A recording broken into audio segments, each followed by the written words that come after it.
형사 사건의 시작은 고발입니다. 고소에서 시작하죠. 고소는 본인이 손해나 불이익을 당했을 때 본인이 신청하는 것을 고소라고 하고요. 고발은 본인이 피해를 당하지 않았지만은 죄를 신고하는 것을 고발이라고 합니다. 고발에 있어서 두 가지 중요한 것은 이것이죠. 범죄 사실이 있어야 돼요. 범죄가 없이는 고발할 수가 없습니다. 범죄 사실이 분명히 있어야 되고, 또 하나는 그 범죄 사실을 근거로 처벌을 요구하는 것이에요. 이런 사람이 이런 죄를 지었으니까 이 죄에 대해서 합당한 처벌을 내려주십시오라고 요청하는 것이 고발입니다. 따라서 고발을 당했다는 것은 개인적으로 매우 불행한 일입니다. 고발의 대상이 된 그 범죄 사실이 있으면 정말 불행한 거죠. 그런데 없어도 우리 거짓으로 고발당한 경우도 있잖아요. 불행한 경우죠. 매우 억울한 경우가 될 것입니다. 자, 우리는 오늘 본문 이전에 사도 바울이 겪었던 것을 살펴볼 필요가 있어요. 하나님께서 사도 바울이 죽을 수 있는 그 위기에서 계속 건져내고 계십니다. 특별히 우리 지난 시간에는 암살단의 음모가 있었죠. 40명의 유대인이 사도 바울을 죽이기 전에는 먹지도 마시지도 않겠다. 그런데 하나님의 놀라운 간섭하심을 통하여서 사도 바울은 그 죽음의 위기를 모면하게 됩니다. 암살단의 음모에서 벗어나게 돼요. 그리고 총독이 있는 가이사랴로 이동하게 됩니다. 그래서 좀 더 안전하게 되었구나라고 생각할 수 있겠죠. 자, 그렇지만 그렇게 끝나지 않아요. 유대인들에 의해서 암살의 음모에서는 벗어났지만 유대 종교 지도자들이 바울을 죽이려는 그 집념, 그 추격은 멈추지 않는다는 것입니다. 비록 암살의 음모가 실패했지만 유대 종교 지도자들은 또다시 사도 바울을 죽이려는 음모를 꾸며요. 이번에는 고발입니다. 고발. 사도 바울을 고발하는 거죠. 그래서 로마법을 통해서, 그리고 유대법을 통해서 법 제도를 이용해서 사도 바울을 제거하겠다는 것입니다. 그전엔 단순히 폭력의 힘을 사용하길 원했다면 이제는 법 시스템을 이용해서 사도 바울을 제거하겠다는 거죠. 역시 사도 바울은 또 한 번의 시련을 겪게 됩니다. 자, 우리 33절에서 35절까지 같이 한번 읽어볼까요?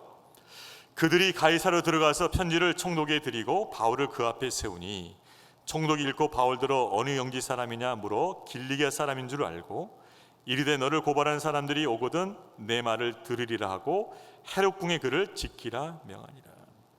자, 암살단의 음모에서는 벗어났습니다. 천부장이 신속하게 조치를 했어요. 무려 군사 470명을 동원했습니다. 470명의 호의를 받으면서 예루살렘에서 가이사랴까지 밤새 이동해서 도착한 것이에요. 중간 지점인 안디바드리까지 갔습니다. 이제 보병들은 다 예루살렘으로 돌아가고 기병 70명이 또 호위하고 가이사랴까지 가게 돼요. 만약에 있을 수 있는 그 암살단을 대비해서 그렇게 잘 호위를 했던 것이죠. 그리고 암살단의 추격을 피하기 위해서 밤새 강행군을 한 것이죠. 그래서 안전하게 사도 바울을 총독에 있는 가이사랴까지 이동시켰습니다. 벨리스 총독은 물어봅니다. 너 어디 출신이냐? 이것을 물어본 이유는 있어요. 왜냐하면 재판을 하기 위해서는 그 사람이 어느 지역 출신인지를 알아야 돼요. 그래서 그 지역에 관할하는 재판관이 재판을 해야 됩니다. 물어보았더니 길리기아 다소 출신이라고 대답을 해요. 그 당시 유대 총독은 수리아와 길리기아까지 재판할 수 있는 대리 대사 역할을 하고 있었습니다. 따라서 벨리스가 재판할 수 있는 권한을 가지고 있어요. 그래서 자기 관할 소안에 있는 것을 알고 헤롯궁에 지키도록 명령하죠. 자, 인간적으로 우리가 이 사도 바울의 입장을 보게 되면 그렇게 좋아 보지는 않습니다. 암살단의 시도에서 막 벗어났는데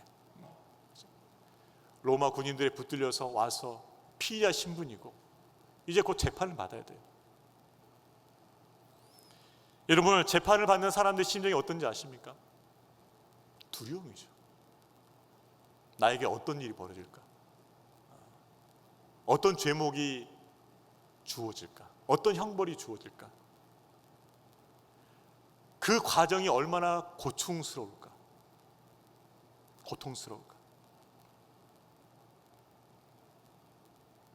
보통 사람은 다 긴장하고 두려움 가운데 있을 거예요. 그런데도 불구하고 사도 바울은 그렇게 느끼지 않았다는 것입니다. 비록 자신이 피의자 신분으로 묶여있고 헤롯궁에서 갇혀있지만은 사도 바울은 그 상황을 그렇게 보지 않았어요. 나는 그리스도의 대사로서 로마로 지금 가고 있는 중이다. 로마로 가기 위해서 가이사라 항구, 배 타고 갈 수 있는 그 항구까지 더 가까이 근접해 있다. 하나님께서 지금 나에게 일하고 계시다. 나를 향한 그분의 뜻은 이루어지고 있다라고 그렇게 해석하고 있다는 것이죠. 바울아, 너는 로마에서도 나를 증거해야 하리라는 그 말씀대로 지금 이루어지고 있는 것이죠. 그 말씀대로. 그리고 예수님께서 생전에 제자들에게 말씀하셨습니다. 너희가 끌려가서 총독들과 임금들 앞에 설 텐데 그때 너희가 나를 증거하리라. 그 주님의 말씀대로 이루어지고 있다는 것을 사도 바울은 깨달았던 것이죠. 세상적으로 바라보게 되면, 인간적으로 바라보면 정말 불쌍한 자이지만, 불쌍한 피의자의 신분이지만 사도 바울은 그렇게 생각하지 않는다는 것이. 나는 그리스도의 대사로서 지금 하나님의 뜻을 이루어 가고 있다라고 그렇게 해석한다는 것입니다.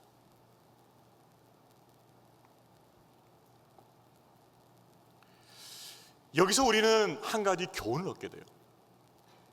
믿음의 삶을 살 수 있다는 것, 그것이 어떻게 가능한가?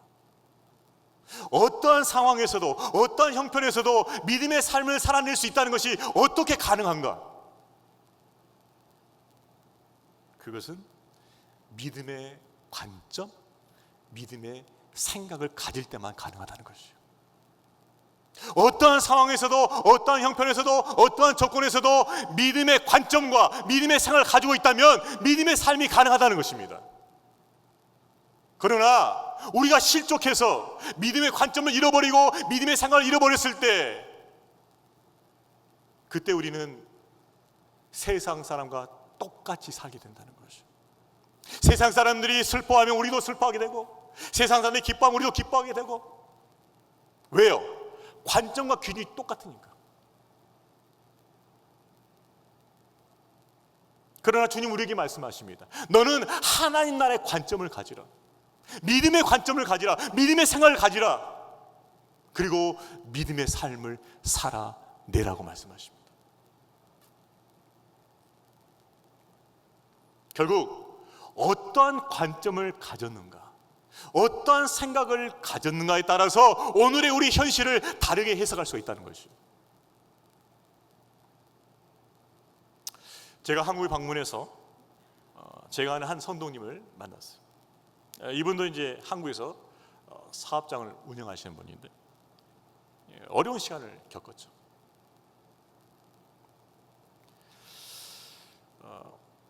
코로나를 겪으면서 고객이 줄어든 거예요.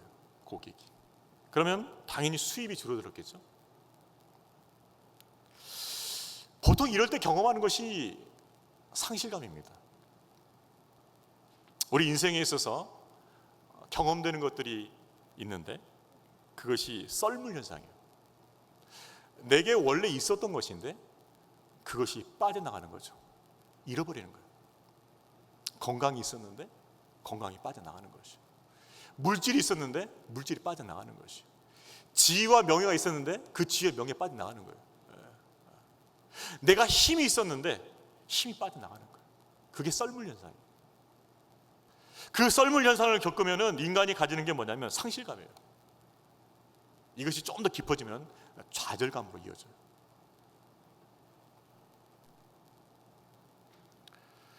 이분도 그걸 겪은 거죠. 상실감.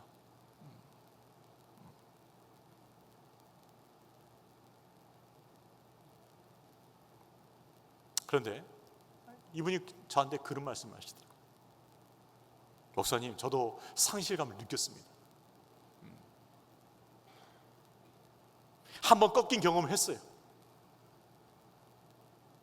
그런데 이렇게 저한테 고백했습니다. 그런데 목사님, 저는 생각을 바꿨어요.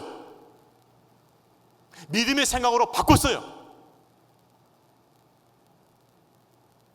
묵상하다 보니 이런 생각이 들더라고요.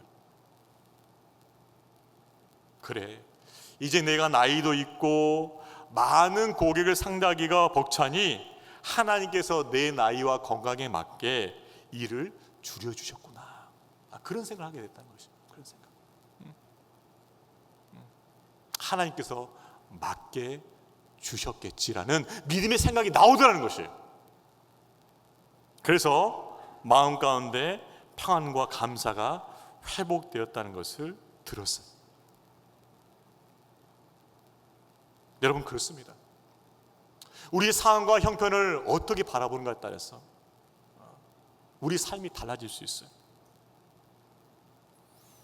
저와 여러분, 성령 안에서 믿음의 관점을 유지하고 믿음의 생각을 유지하고 그래야 해서 우리 안에서 하나님에 대한 감사가 여전히 나올 수 있기를 주의 이름으로 축원합니다.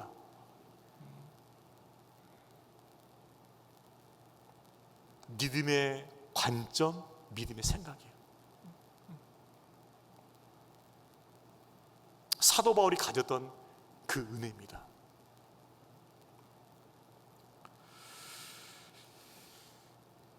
헤롯궁에서 지키고 안전하게 있는 것 같았지만 사도 바울은 그 기간이 얼마 되지 않았어요. 5일밖에 되지 않았어요. 사도 바울이 가리사에 도착한 지 얼마 되지 않아서 유대 종교제들이 찾아옵니다. 자, 이번엔 전략을 바꿨어요. 그전엔 칼의 힘을 유지했어요. 암살단을 통해서 폭력의 힘을 통해서 그를 제거하려고 했어요. 이번에는 말에 능한 당대 최고의 변론가, 지금 시대로 말하면 가장 최고의 로펌에서 최고의 변호사를 선택한 것이에요. 이 사람이 사건 맡으면 무조건 승소하는 그런 사람이 있단 말이에요. 대단한 사람이 있죠. 그 사람을 데리고 온 거예요. 그래서 사도 바울을 범죄자로 반드시 몰아서 죽이겠다는 것이죠. 이런 전략으로 나왔습니다. 자, 우리 24장 1절에서 3절까지 같이 한번 읽어보겠습니다. 닷새 후에 대제사장 아나니아가 어떤 장로들과 한 변호사 더둘로와 함께 내려와서 총독 앞에서 바울을 고발하니라. 바울을 부르매 더둘로가 고발하여 이르되 벨리스 각하에 우리가 당신을 힘입어 태평을 누리고 또 이 민족이 당신의 선교로 말미암아 여러 가지로 개선된 것을 우리가 어느 모양으로나 어느 곳에서나 크게 감사나이다. 암살단의 그 시도가 실패하자마자 곧바로 만든 거예요. 사실 기간은 닷새지만 그 닷새 안에 이걸 만든 거예요. 어떻게 사도 바울을 제거할까? 그러면 로마법을 이용하자, 총독을 이용하자. 그 만들어낸 거예요. 그래 온 거예요. 얼마나 집요합니까? 그리고 오늘 본문에 보면 대제사장이 친히 왔다가 했는데 이 대제사장이 나이가 많은 사람이에요. 그런데 그 100km가 넘는, 예루살렘에서 가이사랴까지 100km 넘는데 그 100km를 단숨에 달려온 거예요. 단숨에. 왜? 바울을 죽이려고. 집념이 얼마나 대단합니까? 사람을 보낸 것도 아니에요. 자기가 직접 왔어요.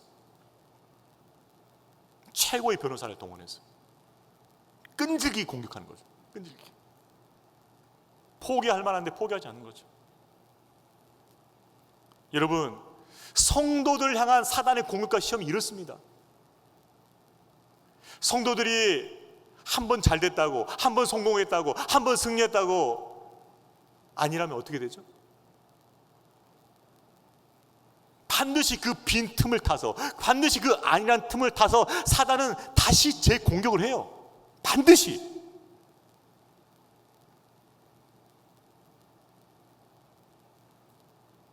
끈질기게 집요하게 공격합니다. 그래서 성도들은 항상 깨어 있어야 되는 거예요. 경계를 늦추면 절대 안 돼요. 좀 편하다고, 살만하다고,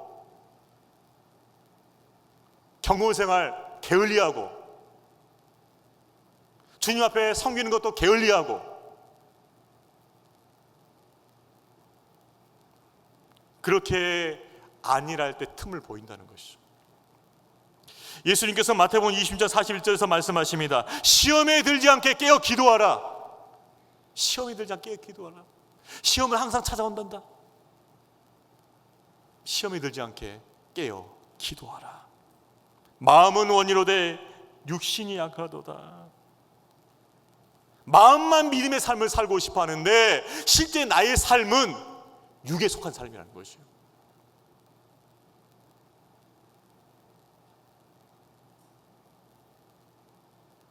그래서 항상 깨어 기도해야 돼요. 여러분, 우리 자신을 믿어서는 절대 안 됩니다. 여러분 신뢰해서는 절대 안 돼요. 여러분 지난날의 그 신앙과 그 실력과 그 경륜과 그 사역과 다 신뢰하지 마세요. 언제든지 넘어질 요 언제든지. 깨어있지 못하면 한순간이에요.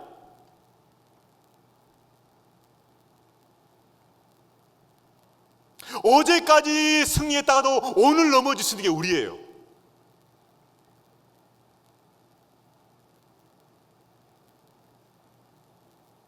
사도 바울이 경고하잖아요. 선 줄 아는 자는 조심하라고.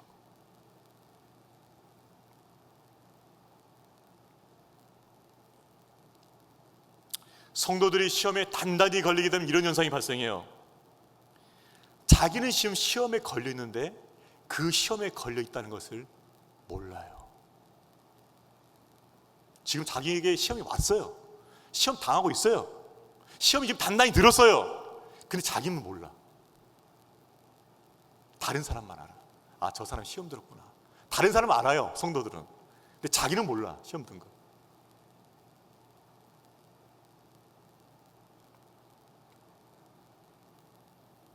죄된 감정, 죄된 욕심, 죄된 생각 때문에 지금 완고한 마음으로 굳어져 있는데 자기만 모르는 거예요, 자기만.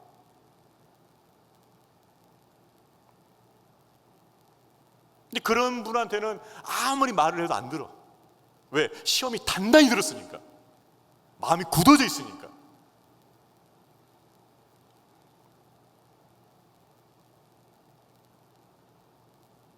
우리가 조심하고 깨어 있어야 돼요.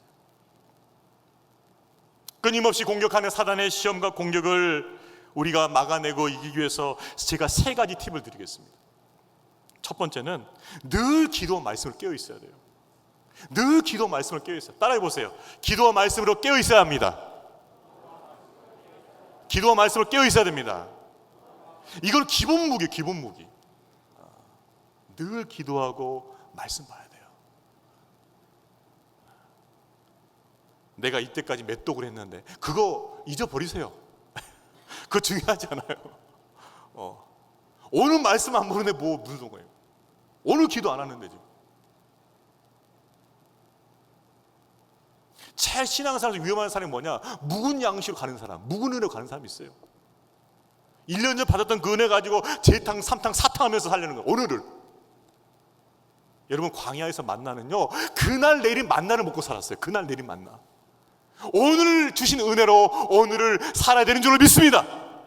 오늘 주신 은혜로 오늘 살아야지 왜 어제 주신 은혜로 오늘 사냐 이 말이에요.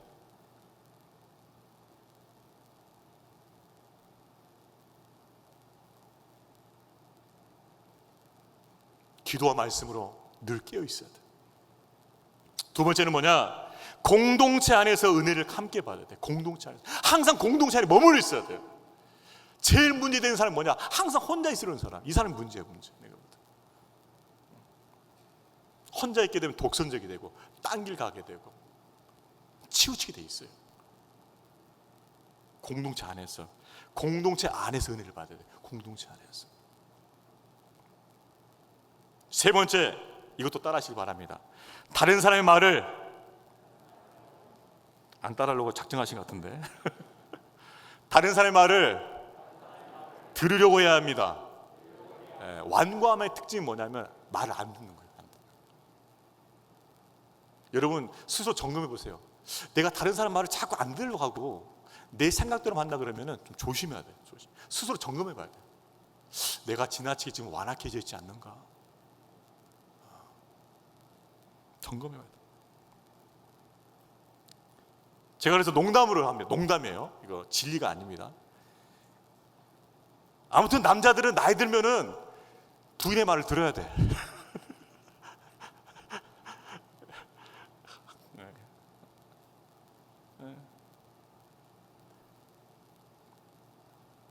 귀찮지만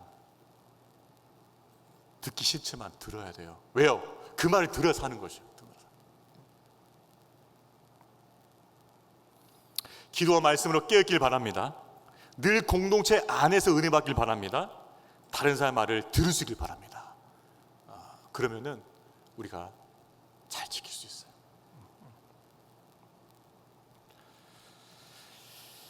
자, 이제 유대 종교 지도자들은 당대 최고의 변호사 더들로를 고용해서 사도 바울을 공격하기 시작합니다. 자, 그런데 더들로가 굉장히 전략적이에요. 먼저 바로 사도 바울을 공격하지 않습니다. 사전 작업하는 게 있어요. 정지 작업이라고 그러는데 그것이 무엇이냐? 총독 벨리스의 마음을 훔치는 것이에요. 왜? 자기가 하는 변론을 잘 받아들일 수 있도록 총독의 마음을 훔치는 거예요. 자, 이 훔치는 작업을 뭘로 했을까요? 바로 아첨을 한 것이죠. 아첨. 3절 말씀 보게 되면 벨리스 각하여 우리가 당신을 힘입어 태평을 누리고 또 이 민족이 당신의 선교로 말미암아 여러 가지로 개선된 것, 그리고 어느 모양으로나 어느 곳에서나 크게 감사나이다. 뭐요? 더할 나위 없는 아부분의 아첨. 자, 그런데 당시 역사가들이 이 벨리스 총독 당시의 상황을 어떻게 기록했냐면은 이렇게 기록했어요. 폭정과 반란의 시대였다. 착취와 부정부패의 시대였다. 엄청난 문제가 많았다는 것이죠.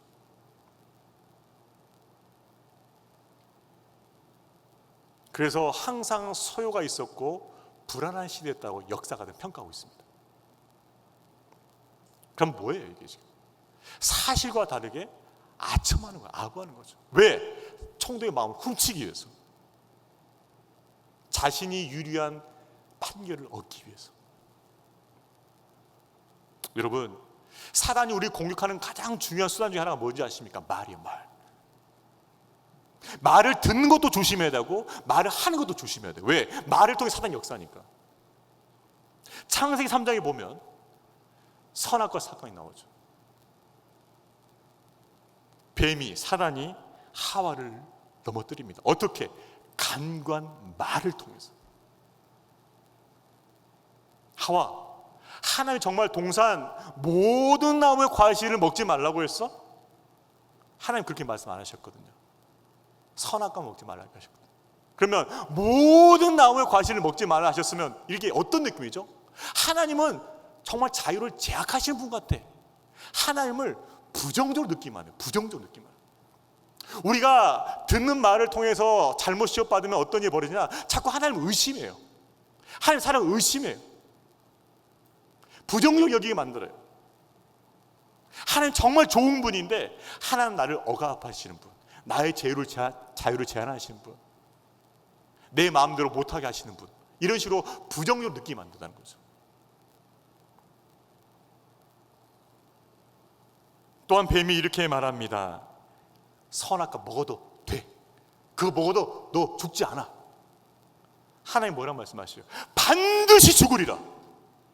너 이거 먹으면 반드시 죽으라고 분명히 경고하셨거든요. 근데 사탄은 뭐냐? 하나님 말씀을 못 믿게 만들어요.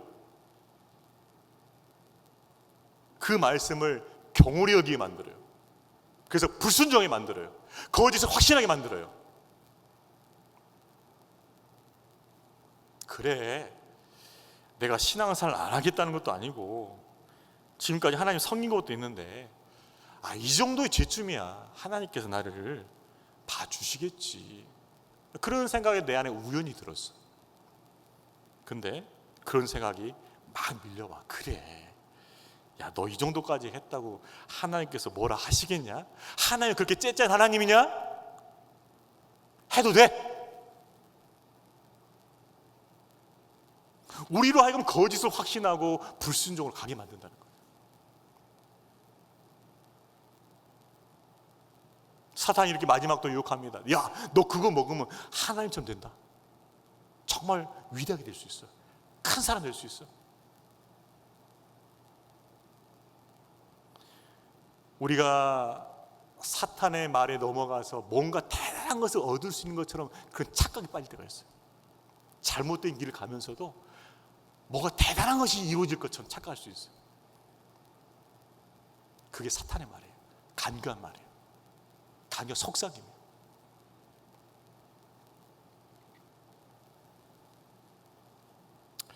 그래서 성경에서는 아첨하는 것을 그 사람의 발에 그물을 치는 거라고 했어요. 뭐야? 함정을 넣는 것이죠. 혼미하게 만들고 분별을 잃게 만들어서 잘못된 길을 가게 하는 것이거든요. 여러분, 말로부터는 그 시험을 잘 분별할 수 있기를 바랍니다. 잘 분별해야 돼. 이게 주님의 말씀인가 아니면 사탄의 말인가 잘 분별해야 돼.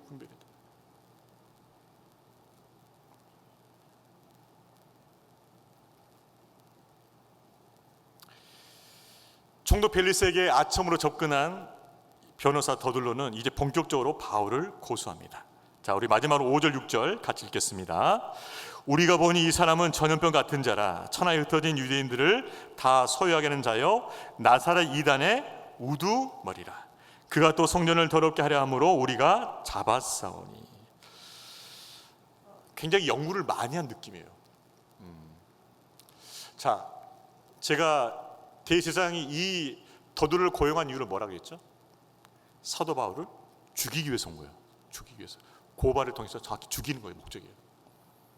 오늘 본문에 보게 되면 사도 바울을 고발한 제목이 세 가지가 나오는데 이것이죠. 무엇입니까?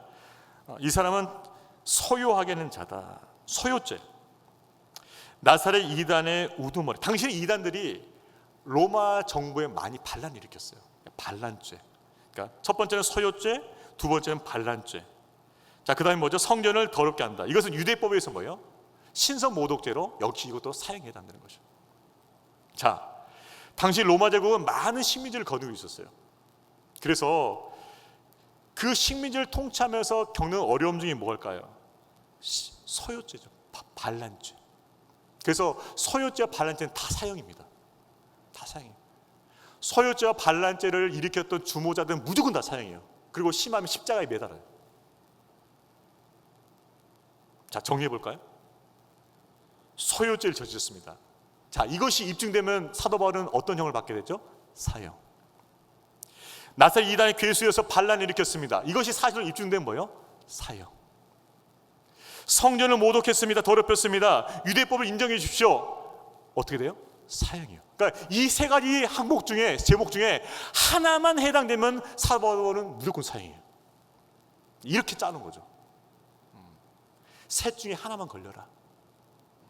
소유죄든지 반란죄든지 성전 모독죄든지 하나만 걸리면 너는 사형이라는 것이에요. 이 전략으로 지금 온 것이에요.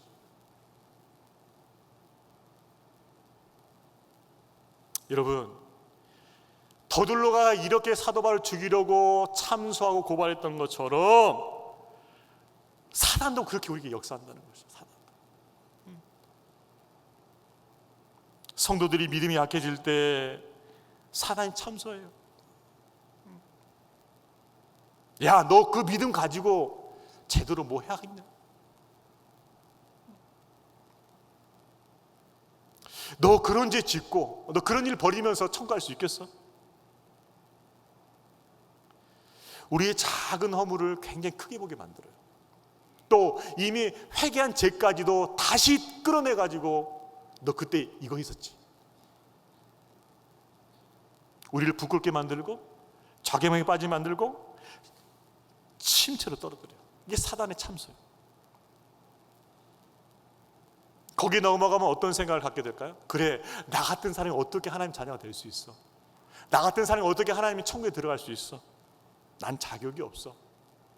그러면서 어떻게 합니까? 스스로가 포기를 해버려요. 스스로가 하나님께 점점 멀어지기 시작해. 이게 가장 위험한 거예요. 여기 넘어오면 절대 안 돼요. 사단이 원하는 것은 이것입니다. 여러분이 하나님과 끊어지는 것이에요. 더둘러의 목적이 뭐라겠죠? 바울을 죽이는 거죠. 사단의 목적은 뭐죠? 우리가 하나님께로 떨어짐을 통해서 우리가 영적 생명을 잃어버리는 것이에요. 그게 목적이에요. 사단이 스스로 포기하게 만드는 거예요. 스스로 하나님께 떨어지게 만드는 거죠.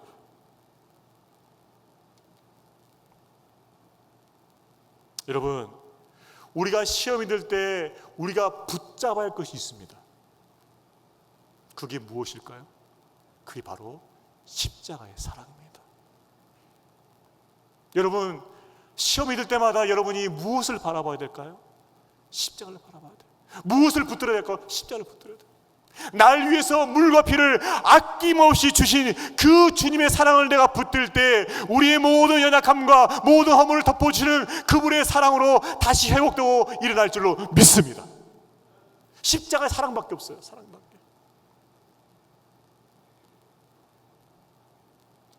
여러분이 예수를 믿기 전에 여러분이 얼마나 그가 무도한 뒤에 있는지 예수님 다 알고 계셨어요. 여러분이 예수를 믿고 나서도 여전히 죄를 짓는 것을 예수님 알고 계셨어요. 그럼에도 불구하고 여러분을 사랑하시고 여러분을 위해서 십자가에서 돌아가셨단 말입니다.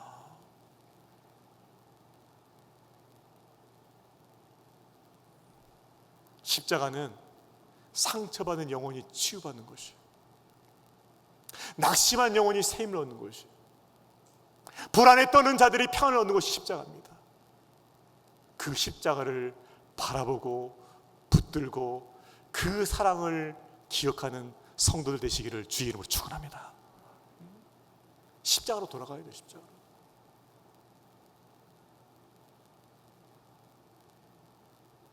여러분이 십자가로 돌아가면 여러분에서 아낌없이 피와 물을 쏟아주시는 그 주님의 사랑이 여러분의 상처와 아픔과 그 모든 것을 다시 덮어주시고 회복하여 주실 줄로 믿습니다.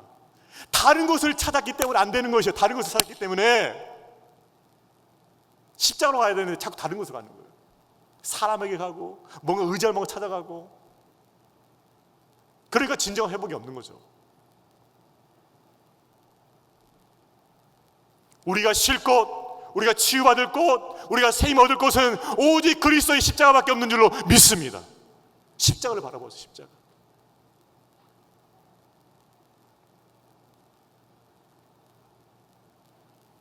주님의 사랑을 의심하고 흔들릴 분이 계십니까? 로마서 8장 1절 2절 이렇게 말씀하십니다. 그러므로 이제 그리스도 예수 안에 있는 자에게는 결코 정죄함이 없나니 이는 그리스도 예수 안에는 생명의 성령의 법이 죄와 사망의 법에서 너를 해방하였습니다. 여러분, 여러분 해방되었어요. 이미 해방되었어. 하나님의 자녀로서 해방되었던 것이죠.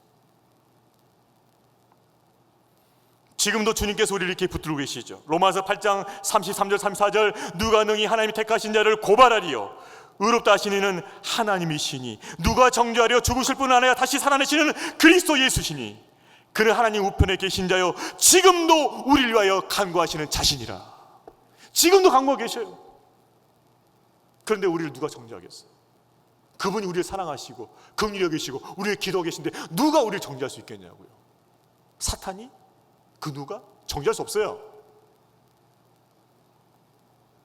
여러분 선포하세요. 주님은 나를 사랑하 십자가에서 죽으셨고 지금도 하나님 보좌 우편에서 나를 간구하시는 존귀한 하나님의 자녀라고 선포할 수 있기를 주의 이름으로 축원합니다.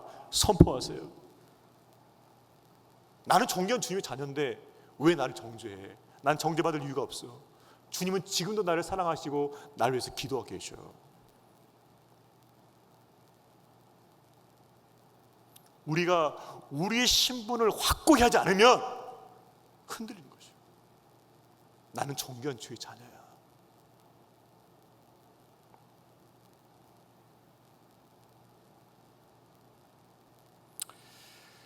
사탄은 세상 마지막 날까지 그리고 여러분이 이 땅에서 개인적 종말을 맞이할 때까지 끊임없이 여러분을 참소하고 정죄하고 시험에 들어갈 것입니다. 그리고 하나님의 은혜와 생명에서 떨어져 나갈 것입니다. 이것이 사단의 목적이에요. 여러분 잘 기억하셔야 돼요. 사단의 목적은 여러분이 하나님께 떨어져 나가는 것이에요. 그분의 은혜와 생명이 떨어져 나가는 거예요. 여기에 포인트가 있어요. 사단의 공격 포인트가. 그래서 우리는 어떻게 돼요? 어찌든지 시험에 들어간에 하늘을 끝까지 붙들어야 되는 거예요. 어찌하든 십자가를 붙들어야 되는 것이에요. 이게 우리 사는 길이에요. 주님의 사랑을 붙들고 십자가를 붙들고 승리하는 저와 여러분 되기를 주의 이름으로 축원합니다. 더 붙들어야 더 붙들어야.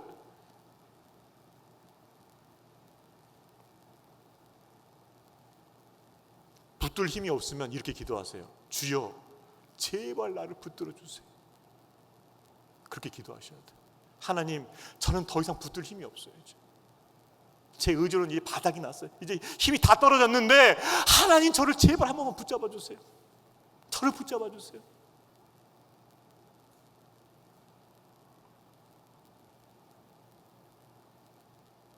그렇게 주님을 붙잡고 나아갈 수 있기를 바랍니다. 죄인이었던 우리를 십자가의 공로로 의롭다 하신 하나님의 그 사랑을 끝까지 붙들 수 있길 바랍니다. 여러분, 하나님은 한 번도 여러분 버린 적 없어요. 믿으시길 바랍니다. 한 번도 버린 적 없어요. 그냥 기다려 계시는 거예요. 버린 적은 한 번도 없어요. 그냥 기다려 계셔요. 우리가 그 십자가의 사랑을 기억하고 나갈 때 우리를 안아주시고 치유하시고 회복해 하실 줄로 믿습니다. 기다려 계시는 거죠.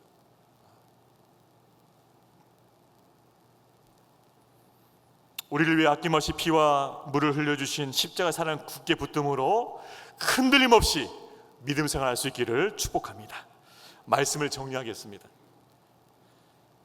바울이라는 끊임없는 유대 종교들의 시험과 공격은 우리 성도들을 끊임없이 공격하는 사단의 시험과 공격과 똑같습니다. 칼의 힘을 의지했다가 이제는 말의 힘을 의지합니다. 간교한 말로서 사도 바울을 고소합니다. 그렇지만 사도 바울은 어떻게 됩니까? 하나님께서 끝까지 지켜주셔서 로마까지 이르게 하시고 로마에서 복음을 전하게 하셨습니다. 그 어떤 세력도 그리스도의 사랑에서 우리를 끊을 수가 없으며 그 어떤 것도 우리를 하여금 하나님의 사랑 안에서 끊을 수 없음을 믿습니다. 그분의 사랑 끝까지 신뢰하라는 것이에요. 끝까지 신뢰하셔야 돼요.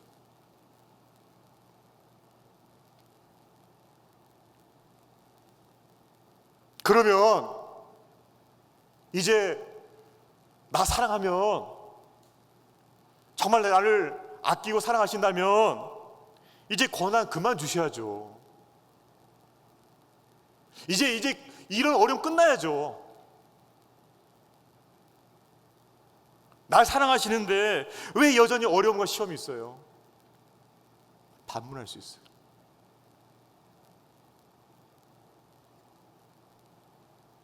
그러나 주님의 뜻이 있습니다. 시련과 함께 다듬어져야 할 우리의 성품이 있고 고난과 함께 이루어져야 할 주님의 뜻이 있어요. 시련과 함께 다듬어져야 할 우리의 성품이 있고 고난과 함께 이루어져야 할 하나님의 뜻이 있어요. 그래서 고난 허락하신 것이죠. 코로나 아직 끝나지 않았고 우리 삶 가운데 여러 가지 시험과 어려움이 여전히 있습니다. 그럼에도 불구하고 저와 여러분은 십자가의 사랑 끝까지 붙들고 하나님께 반드시 모든 합력까지 선을 이루신다는 것을 믿고 믿음 안에 굳건히 서서 이 싸움을 승리로 이끌어갈 수 있기를 주의 이름으로 축원합니다. 여러분 화이팅 하세요. 주님의 십자가의 사랑 변함이 없어요. 여전히 우리와 함께하고 계셔요. 동행하고 계셔요. 그리고 우리를 위해서 기도하고 계셔요. 그 주님을 바라볼 수 있기를 주의 이름으로 축원합니다.